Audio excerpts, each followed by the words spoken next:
Terima kasih Bro Yanuar.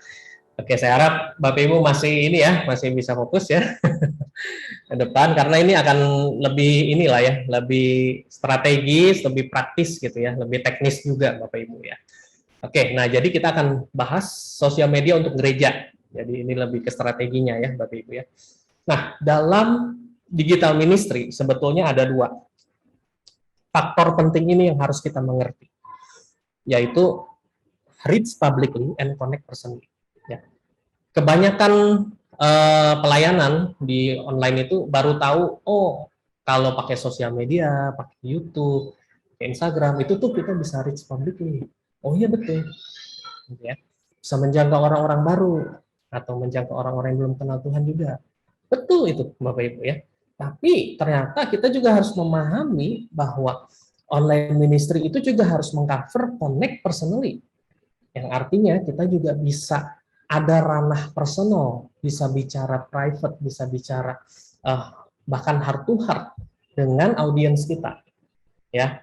Nah, kita akan membahas dua hal ini. Kenapa? Karena ministry kita akan sangat berkaitan dengan dua hal ini, ya. Jadi platform online itu otomatis yang namanya online kita bisa menjangkau siapapun selama platformnya online, selama orang itu menggunakan kuota internet, kita bisa jangkau mereka, ya kan? Tapi ya kan pelayanan kita harusnya kemudian mengarahkan mereka untuk bisa connect personally, ya. So the question is jadinya gini, kalau kita bikin konten di sosial media ya Bapak Ibu ya hari-hari ini pertanyaannya, are we broadcasting satu arah or engaging, atau kita juga berusaha untuk berinteraksi dengan follower kita, ya.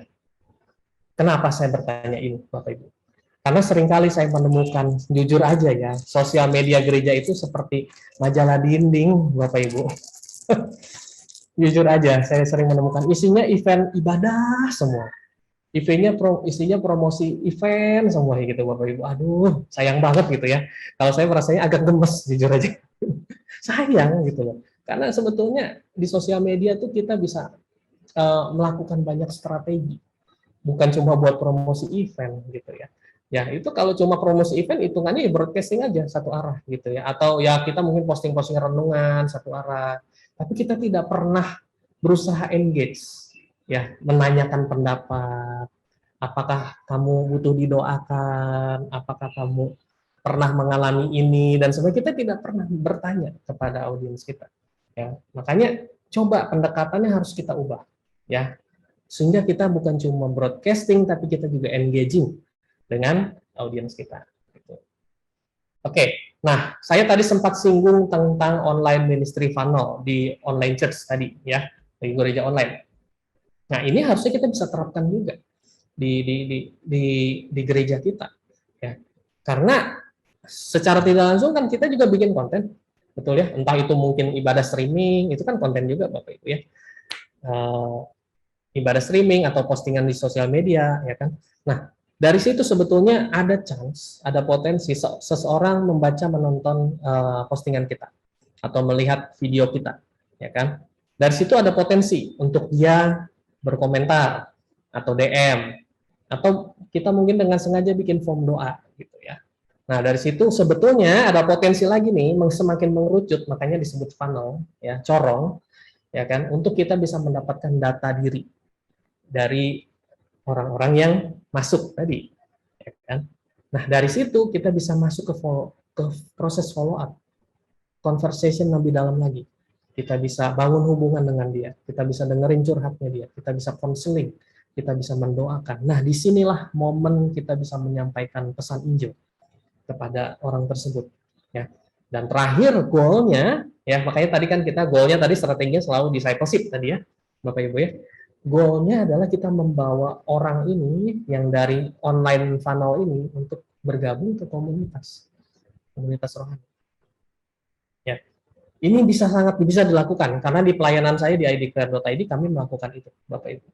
Dan kami bersyukur selalu ada orang-orang yang bisa dikoneksikan ke gereja lokal, gitu ya. Nah, kalau kita bicara konten gereja, Bapak Ibu, apa aja sih konten gereja? Ya mungkin kira-kira seputar ini ya, sosial media postingan, yang mungkin rutin ya, tiap hari ada yang posting, renungan atau video khotbah dan sebagainya. Instagram Live kalau yang ada melakukan Instagram Live, artikel, blog, yang kalau yang punya website, ibadah live streaming juga itu termasuk dari konten gereja. Video-video khotbah yang diposting di YouTube dan sebagainya itu juga termasuk konten gereja. Nah, distribution channelnya apa? Nah, ini bisa berbeda-beda nih ya, kita masuk ke distribution channel. Kalau YouTube itu memang untuk khotbah, ibadah live streaming. Tapi kalau Instagram dan Facebook mungkin biasanya digunakan untuk informasi gereja, one minute sermon, daily devotion gitu ya. Tapi sebetulnya ada juga nih gereja mulai masuk ke ranah podcast. Ada Spotify, ada Revival, nah itu yang lebih ke podcast. YouVersion Bible. Nah, ada beberapa gereja juga mulai mengisi Bible plan ya. Website biasanya artikel, blog, informasi juga. Aplikasi ini yang lebih eksklusif ya. Mereka bisa berbagi apapun di sosmed sebetulnya bisa di aplikasi. Blog, video, informasi dan sebagainya. Dan terakhir TikTok. Kalau TikTok ini lebih ke konten-konten video pendek. Nah, yang mungkin belum banyak orang fokus adalah di sini sebetulnya. Kalau distribution channel orang udah tahu ya.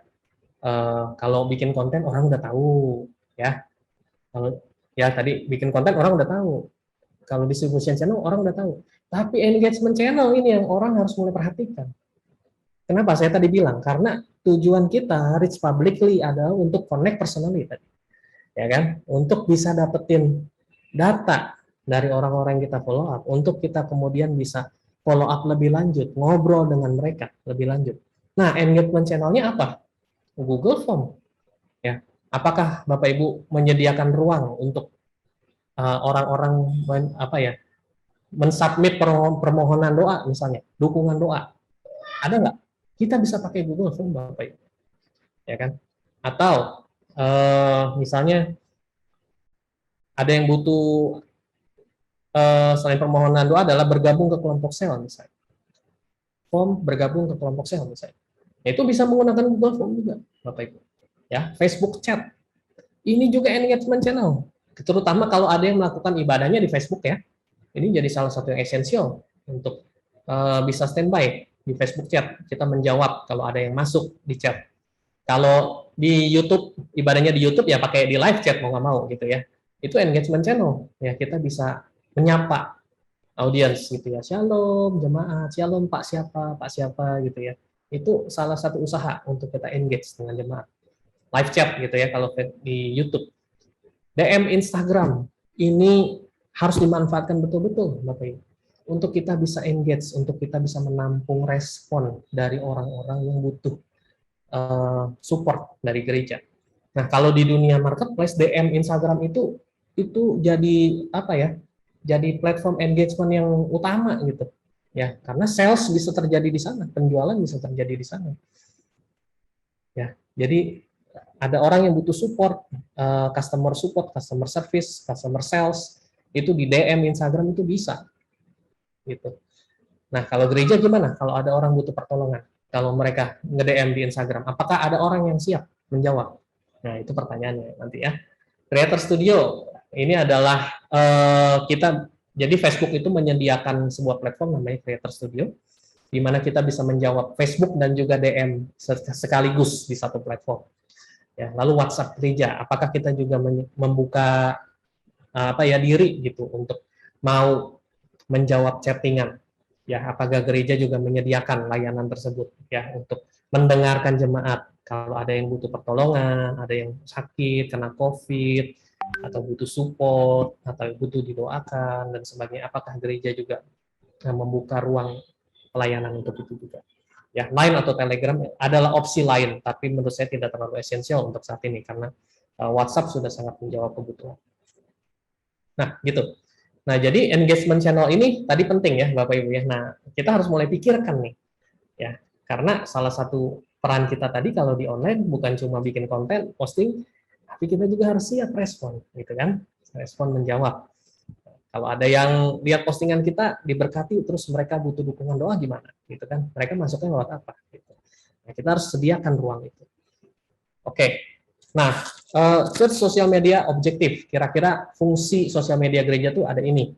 Nah, saya pernah posting ini juga di Instagram saya Bapak Ibu ya. Yang pertama tuh to inform, to empower, to engage, to mobilize, to connect, and to outreach. Saya coba jabarkan satu-satu ya. To inform itu yang pasti untuk media informasi jemaat. Ini udah umum, ya nggak usah diajarin, gereja udah ngerti lah. Kalau pakai sosial media biasanya posting info gereja, event ya, ibadah, pembicaranya siapa, atau ada kelas baptisan, atau ada kelas-kelas tertentu. Nah, ini biasanya untuk media informasi. Ini sudah sangat umum. Tapi sebetulnya selain itu, sosial media gereja juga harus digunakan untuk empower, untuk memperlengkapi jemaat. Contohnya dengan konten-konten yang lebih sifatnya edukatif. Ya, 1 minute sermon misalnya. Ya, jadi potongan khotbah ibadah hari Minggu dibikin versi 1 menitnya. Ya, supaya apa? Supaya itu berulang lagi, didengerin jemaat setelah beres ibadah Minggu selesai. Hari Rabunya dengar lagi potongan khotbah ibadah hari Minggu kemarin. Oh iya, kemarin saya dengar tentang mengampuni gitu ya. Saya harus ingat lagi nih gitu, saya diberkati lagi gitu jemaatnya gitu ya. Jadi semakin kuat pesannya, di-amplify gitu. Video suara gembala misalnya, atau kenapa? Karena setiap bulan misalnya ada tema-tema tertentu, ada arahan-arahan tertentu, ya itu bisa juga dipakai. Renungan harian, daily devotion, ya, materi video pengajaran, atau yang podcast di Spotify dan sebagainya. Ini sifatnya empower, ya, memperlengkapi. Ini yang kedua tadi ya, to inform, to empower. Yang ketiga tuh to engage, ya, untuk berinteraksi dengan jemaat. Jadi kalau contohnya habis ibadah hari Minggu ya, khotbahnya tentang pulih dari apa ya, luka misalnya. Nah, misalnya tentang pulih dari luka misalnya, terus sebagai admin sosial media kita bisa berinteraksi dengan jemaat, bertanya gitu. Mungkin a simple question kayak, perkataan apa sih yang paling melukai kamu? Cuma pertanyaan sederhana di Instastory loh Bapak Ibu. Tapi dari situ itu bisa memetik respon yang kita nggak pernah sangka-sangka dari jemaat. Ada jemaat yang bisa cerita tentang kepahitannya dengan orang tuanya. Ada jemaat yang bisa cerita tentang bullying yang dia terima dan ternyata dia belum pulih dari situ misalnya. Ternyata kemudian kita dapatnya ada jemaat-jemaat yang bisa ditolong dari Instastory questions loh, Bapak Ibu. Kenapa? Karena itu kita dengan sengaja bangun interaksi. Ya kan, selama ini kita pakai sosial media cuma satu arah doang gitu loh, sayangnya. Ya kan, itu cuma satu arah, posting devotion, ya udah gitu, ditinggal. Tidak ada apa-apa setelah itu. Jangan Bapak Ibu. Ya kan? Kita harus mulai bangun interaksi, bertanya sama jemaat, ya kan? Hanya memetik pertanyaan sesimpel seperti itu kita nggak akan pernah tahu. Kenapa? Karena saya waktu itu kita di SIS pernah bertanya seperti itu. Perkataan terjahat apa yang pernah kamu dapat dari orang lain? Wah, itu jawabannya kita nggak pernah sangka-sangka, Bapak Ibu. Bener-bener sedih-sedih. Ada yang orang tuanya ngomongin apa ke anaknya gitu ya. Ada yang dia dibullying di sekolah dan sebagainya. Waduh, banyak orang tuh sakit hati hanya karena perkataan ternyata. Ya, it's a simple interaction sebetulnya, hanya dengan questions. Tapi jangan habis dijawab, jangan dikacangin, jangan didiemin gitu ya. Kita harus jawab juga. Wah, tetap semangat ya, Mimin, tetap ikut simpati dengan apa yang aku alamin dan sebagainya. Yuk, kamu cerita sama pemimpin rohanimu misalnya. Di encourage gitu untuk dia cerita dengan pemimpin rohaninya, supaya kalau ada masalah-masalah yang belum bisa selesai bisa di follow up ya oleh pemimpinnya. Prayer support Google Form. Nah, ini bisa kita sediakan juga di sosial media. Ya, kita bikin form. Kalau ada yang butuh dukungan doa, mereka bisa isi di situ. Siapa tahu ada yang non jemaat juga, gitu ya. Atau ada yang orang baru juga yang butuh dukungan doa. Ya, kita bisa follow up, bisa dapat datanya dari sana dan langsung terhubung dengan yang terima nanti misalnya ketua departemen doa, misalnya. Itu bisa seperti itu. Ya, terus kalau ada pertanyaan iman, ya dari non jemaat, gimana? Kita bisa follow up nggak? Kita siap nggak jawabnya gitu kan ya? Ini ada triknya ya, nggak usah terlalu fokus di layanan di online, dipancing aja untuk mau ngobrol lebih lanjut, ntar ada orang yang khusus yang bisa menjawab gitu ya. Berapologetika misalnya gitu ya, pertanyaan-pertanyaan tentang iman dan sebagainya, nanti ada orang yang khusus yang mungkin lebih capable menjawabnya gitu ya. Terus pendaftaran kelas, nah ini bisa digunakan juga ya. Konseling online, nah ini bisa untuk jemaat atau non jemaat. Nah, konseling online ini sangat menarik Bapak Ibu. karena di pelayanan kami di idcloud.id, dan saya juga ngobrol dengan banyak hamba Tuhan online, pester gram gitu ya.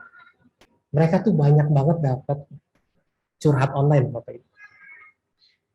Ini benar-benar kayak apa ya? Seperti fenomena gitu. Kalau di dunia pelayanan online tuh kita, banyak banget yang curhat online. Kayak mereka nggak malu-malu loh untuk cerita masalahnya. Kayak nggak ada remnya gitu. Kayak ya udah nggak pakai pembukaan langsung bisa cerita panjang lebar tentang masalahnya, nggak malu gitu. Ya itu yang terjadi loh di online, Bapak Ibu. Ternyata kebutuhannya besar. Tapi apakah kita menganggap ini sebuah tantangan atau menganggap ini sebuah kesempatan justru untuk bisa reach out ke orang-orang yang punya kebutuhan. Nah, kalau di dunia marketplace kita lihat masalah itu kita anggap peluang, gitu ya, peluang untuk memberitakan Injil, peluang untuk supaya dia bisa kita follow up ke komunitas gitu. Nah, tinggal caranya gimana? Nah, nanti kita harus mentraining, ada orang-orang yang siap menjawab ya, siap menjawab chat, siap menjawab pertanyaan-pertanyaan di online, di training mereka supaya mereka tahu gimana cara jawabnya gitu ya, supaya mereka tidak terlalu fokus untuk melayani curhatan, mereka pusing nanti gitu ya. Nah, harus diarahkan gimana caranya. Nah, itu mungkin di lain kali kita bisa bahas gitu ya, tentang bagaimana kita membangun pelayanan ministry untuk online counselor misalnya. Nah, itu bisa dijalankan. Lalu yang terakhir bisa juga bikin form untuk kotak saran jemaat. Nah, ini supaya ada feedback, jemaat itu kalau punya feedback ada ruang juga untuk menyampaikannya. Dan gereja juga harus berbesar hati. Kalau di digital mindset kita tuh harus berbesar hati, kita juga mendengar feedback, karena siapa tahu kita tidak melihat sesuatu ada yang miss gitu ya dari pandangan kita sebagai pemimpin jemaat. Nah, justru jemaat yang bisa melihat sisi-sisi yang tidak kelihatan itu tadi. Ya, that's why ada kotak saran jemaat itu sangat membantu. Oke. Nah, selain to engage ya, yang berikutnya adalah to mobilize, to menggerakkan jemaat ya. Jadi jemaat juga bisa menjangkau keluar. Ternyata dengan kita bikin postingan poster event di ibadah itu sebetulnya kita tuh bisa minta jemaat juga untuk kalian ikut bagikan poster ini di ibadah di Instagram story kalian gitu, atau kalian broadcast di WhatsApp gitu ya. Nah, share poster ke WhatsApp, atau mungkin gerejanya memproduksi video testimoni kesaksian dari jemaat yang berjumpa Tuhan Yesus, ya kan, hidupnya dipulihkan. Nah, kesaksian itulah yang kemudian dibagikan di sosial media, dan kemudian itu kita bisa minta jemaat untuk terlibat ya, membagikan video tersebut misalnya. Itu udah jadi kita bagian melibatkan jemaat, to mobilize, untuk menggerakkan mereka gitu ya. Lalu selain itu to connect, untuk menghubungkan ya, to connect orang-orang, bisa jemaat nih atau orang-orang yang belum mengenal Tuhan ya. Gimana caranya ya menghubungkan orang dari online ke komunitas offline, ke Komsel? Ini bisa Bapak Ibu ya, dari gereja. Jadi dengan adanya form pendaftaran kelompok sel tadi ya, itu orang-orang nanti bisa isi datanya, kemudian nanti ada admin ya, ada admin di notes ini ya, ada admin yang siap memfollow up 2 kali 24 jam, harus di follow up supaya tidak kelamaan. Ya, nanti dia udah nggak niat kalau kelamaan. Harus 2 kali 24 jam di follow up gitu ya. Lalu menghubungkan orang yang butuh dukungan doa, tadi ke tim doa itu juga bisa ya. Menghubungkan orang yang butuh kunjungan misalnya ke tim pemerhati. Yang ini kalau dulu belum COVID ya. Kalau sudah COVID mungkin lewat video call dan sebagainya gitu. Ya. Lalu berikutnya tuh reach the unreached, untuk menjangkau memang orang-orang yang belum mengenal Tuhan. Ya, contohnya dengan video testimoni, memproduksi video kesaksian, ya kan, tentang seseorang yang hidupnya diubahkan. Jangan panjang-panjang videonya, Bapak Ibu ya. Misalnya berdurasi 1 menit aja, ya. Lalu itu diiklankan, ya kan, diiklankan. Lalu goalnya adalah untuk chat misalnya, atau isi form misalnya. Nah, dari situ kita bisa dapat data nanti orang-orang yang bisa di follow up. Nah, saya belum melihat nih ada gereja-gereja melakukan seperti ini gitu. Nah, saya harapannya ada, mulai nanti gereja-gereja bisa melakukan ini ya. Lalu promo kelompok sel bisa juga gitu ya, mempromosikan komunitas ya, anak-anak muda gitu ya. tapi dengan gaya mereka, dengan style mereka, dengan value-nya mereka. Nah, itu bisa dipromosikan komunitasnya. Lalu video khotbah juga mungkin bisa itu dipromosikan ya. Atau kalau belum punya materi ya bisa pakai video-video di aplikasi SIS juga. Karena biasanya itu mengandung pesan Injil ya. Nah, distribusinya gimana? Kita bisa promote menggunakan iklan ya, iklan Instagram atau iklan Facebook. Nah, saya akan kasih contoh setelah ini. Nah, responnya gimana? Nah, kita arahkan ke WhatsApp atau ke website landing page atau ke Google Form tadi ya. Contohnya seperti ini. Oke. Kita lihat ya. Ini saya bikin video sederhana aja untuk membuat contoh ya Bapak Ibu.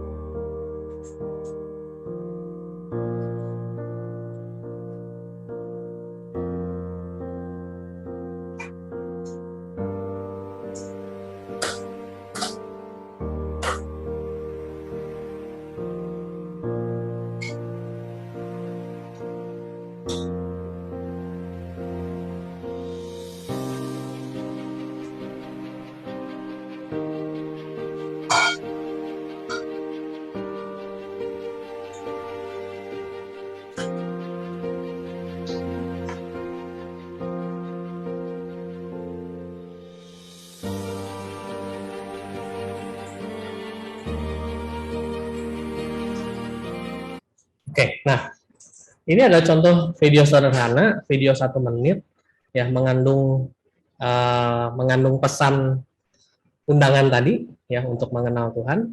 Lalu di terakhir ada call to action-nya, hubungin di WhatsApp. Gitu, Bapak Ibu ya. Nah, harapannya dari sini kita bisa mendapatkan data atau orang-orang yang memang perlu follow up gitu. Nah, ini bisa dilakukan, lalu ini bisa diiklankan menggunakan Facebook atau Instagram. Nah, lalu contoh aja ya kalau kita memang masih berfokus di domisili gitu ya. Ini kalau contoh mau di domisili pun bisa Bapak Ibu ya. Jadi kita pakainya di sini nama jalan dengan radius 3 mil dari jalan tersebut di rentang usia 18 sampai 40 tahun misalnya. Atau kalau kalian pakai isu-isunya tertentu ya, ini lebih isu-isu anak muda, videonya untuk anak muda berarti dimudahkan lagi ya 18 sampai 30 misalnya. Atau kalau ini isunya untuk keluarga, videonya karena tadi isunya untuk keluarga misalnya, kita bermain di 25 tahun ke atas misalnya. Bisa, ini bisa dilakukan, sangat bisa dilakukan oleh gereja. Tapi belum ada gereja yang melakukannya gitu. Jadi saya kasih ide ya, siapa tahu Bapak Ibu mau mencoba gitu. Nah, so this is the thing Bapak Ibu. Availability is a super ability. Saya rindu banget melihat lebih banyak lagi gereja mau membuka diri, being available, lebih mudah untuk diakses, terutama oleh orang-orang di luar sana yang membutuhkan kasih Tuhan.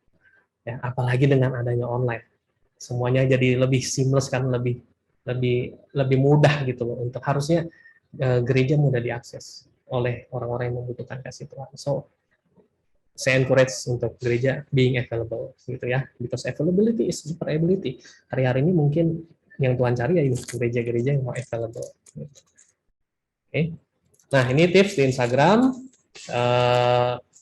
Ya, kalau di Instagram kita lengkapin profile dan bio. Ini contoh aja dari sebuah gereja, City Light Community Church.